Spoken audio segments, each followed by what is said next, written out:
ಜಾತ್ಯತೀತ ಸಮಾಜವಾದಿ ಈ ಎರಡು ಪದಗಳು ಸಂವಿಧಾನದಲ್ಲಿ ಯಾವತ್ತು ಸೇರಿತು ಅಥವಾ ಯಾವತ್ತು ಈ ಎರಡು ಪದವನ್ನು ತುರುಕಿದ್ರು? ಪ್ರಜಾಪ್ರಭುತ್ವದ ಕತ್ತನ್ನು ಹಿಚುಕಿ ತುರ್ತು ಪರಿಸ್ಥಿತಿಯನ್ನ ಈ ದೇಶದ ಮೇಲೆ ಸಂವಿಧಾನವನ್ನ ಮೀರಿ ಜಾರಿಗೆ ತಂದಂತ ಶ್ರೀಮತಿ ಇಂದಿರಾ ಗಾಂಧಿ ಅವರು ತಮ್ಮ ಸರ್ವಾಧಿಕಾರಿ ಮನಸ್ಥಿತಿಯಿಂದ 1976 ಡಿಸೆಂಬರ್ 18 ಸಂವಿಧಾನದ ಮೂಲ ಪೀಠಿಕೆಯನ್ನೇ ಬದಲಾಯಿಸಿ ಜಾತ್ಯತೀತ ಸಮಾಜವಾದಿ ಈ ಎರಡು ಪದಗಳನ್ನ ಶ್ರೀಮತಿ ಇಂದಿರಾ ಗಾಂಧಿ ಅವರು ಸಂವಿಧಾನದಲ್ಲಿ ತುರುಕಿದ್ದು ಹೌದೋ ಅಲ್ಲೋ?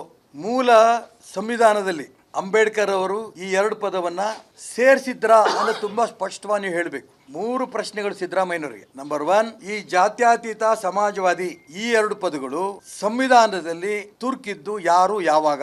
1976 ಡಿಸೆಂಬರ್ 18ರಲ್ಲಿ ಸಂವಿಧಾನದ ಮೂಲ ಪೀಠಿಕೆಯನ್ನೇ ಬದಲಾಯಿಸಿ ಜಾತ್ಯತೀತ ಸಮಾಜವಾದಿ ಎರಡು ಪದಗಳನ್ನ ಸರ್ವಾಧಿಕಾರಿ ಶ್ರೀಮತಿ ಇಂದಿರಾ ಗಾಂಧಿ ಅವರು ತುರ್ತು ಪರಿಸ್ಥಿತಿ ಸಂದರ್ಭದಲ್ಲಿ ತುರುಕಿದ್ದು ಹೌದೋ ಅಲ್ಲೋ? 3ನೇದು, ಅಂಬೇಡ್ಕರ್ ಅವರ ರಚನೆ ಮಾಡಿದಂಥ ಸಂವಿಧಾನದಲ್ಲಿ ಪ್ರಾರಂಭದಲ್ಲಿ ಜಾತ್ಯತೀತ ಸಮಾಜವಾದಿ ಇದಿತ್ತ? ಈ 3ಕ್ಕೆ ನೀವು ಉತ್ತರ ಕೊಟ್ರೆ ಆಗ ಇಡೀ ಕರ್ನಾಟಕ ರಾಜ್ಯ ನೀವು ಹೇಳ್ತಾ ಇರೋಂಥ ಸುಳ್ಳು ಹೇಳಿಕೆಗಳ ಬಗ್ಗೆ ಸ್ಪಷ್ಟತೆ ಕೊಟ್ಟಂಗಾಗತ್ತೆ. ನಾನು ನಿಮಗೂ ಒತ್ತಾಯ ಮಾಡ್ತಾನೆ ಈ 3 ಪ್ರಶ್ನೆಗೆ ನೀವು ಸ್ಪಷ್ಟವಾದ ಉತ್ತರ ಕೊಡಬೇಕು. ಹೇಳಿಕೆಗಳು ಕೊಟ್ಟು ಏನು ಸಂವಿಧಾನ ನನ್ನ ಜೋಬಲ್ಲೇ ಇದೆ, ಸಂವಿಧಾನವನ್ನು ಅರಿದು ನಾನು ಕುಡಿದು ಬಿಟ್ಟಿದ್ದೇನೆ, ನಾನು ಬಿಟ್ಟರೆ ಸಂವಿಧಾನದ ಬಗ್ಗೆ ಯಾರಿಗೂ ಗೊತ್ತಿಲ್ಲ ಅನ್ನಂತ ದೊಡ್ಡ ಧ್ವನಿನಲ್ಲಿ ನೀವು ಕೂಗಿದ್ರೆ ಸಂವಿಧಾನ ಬದಲಾವಣೆ ಆಗಲ್ಲ. ತುರ್ತು ಪರಿಸ್ಥಿತಿ ಹೇರಿ ಪ್ರಜಾಪ್ರಭುತ್ವ ಕಗ್ಗೊಲೆ ಮಾಡಿ ಪತ್ರಿಕಾ ಸ್ವಾತಂತ್ರ್ಯವನ್ನ ಹರಣ ಮಾಡಿದ್ದು ಸತ್ಯವೋ ಸುಳ್ಳೋ?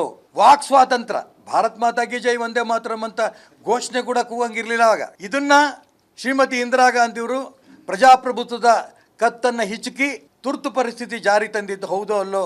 ಇಡೀ ದೇಶದ ಪತ್ರಿಕಾ ರಂಗ ಇದನ್ನ ವಿರೋಧ ಮಾಡಿ ಎಲ್ಲ ಎಡಿಟೋರಿಯಲ್ ಬರೆದ್ರು. ಅನೇಕ ಪತ್ರಿಕೆಗಳು ಬ್ಲ್ಯಾಂಕ್ ಪತ್ರಿಕೆಗಳು ಮುಖವಾಡ ಬರೆದ್ರು, ಕಪ್ಪು ಇಂಕಲ್ಲಿ ತುರ್ತು ಪರಿಸ್ಥಿತಿಯನ್ನು ವಿರೋಧ ಮಾಡಿದ್ರು. ಇಡೀ ದೇಶದ ವಿರೋಧ ಪಕ್ಷದ ನಾಯಕರು ಮನೆ ಜಯಪ್ರಕಾಶ್ ನಾರಾಯಣ್ ಅವರ ನೇತೃತ್ವದಲ್ಲಿ ಪಕ್ಷವನ್ನ ಮರೆತು ತುರ್ತು ಪರಿಸ್ಥಿತಿ ವಿರುದ್ಧ ಹೋರಾಟ ಮಾಡಿದ್ರು.